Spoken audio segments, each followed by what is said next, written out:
Galera, estamos fazendo mais esse vídeo pra vocês. Estou aqui com um novo joguinho que eu abaixei. Eu acho que vocês vão gostar dele, galera. Então ele é assim.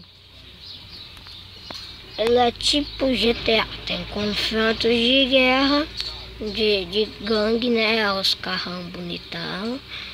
Não, eu vou com esse daqui mesmo, né, galera? Só pra mostrar, né? Eu vou dar um rolê aqui pela cidade, aí já tem uns carinha. E nós tá passando pelos aqueles nós não gostamos, né? Pelos balas. Aqueles balas que tem no GTA C. Anderson. Não, velho. Só liga nesse carro aqui. Olha lá o carrão, véio.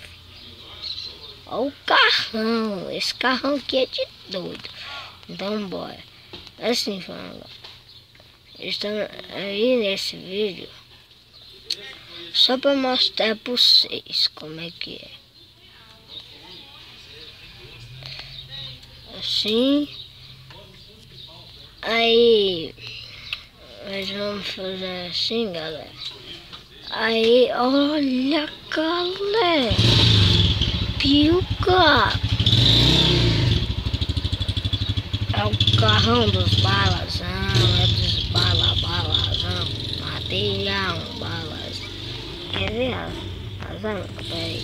As armas. Olha a arma. Não, deixa eu trocar. Olha. Não. Ah, aqui, pistola.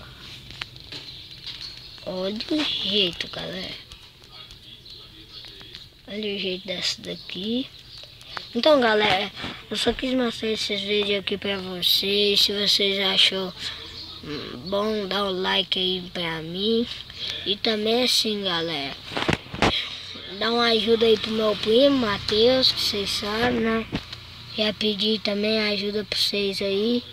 Então ajuda ele e eu, que nós dois estamos fazendo os vídeos. Eu trouxe esse vídeo aqui pra vocês.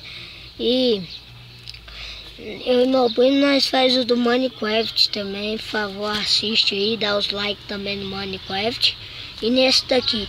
Então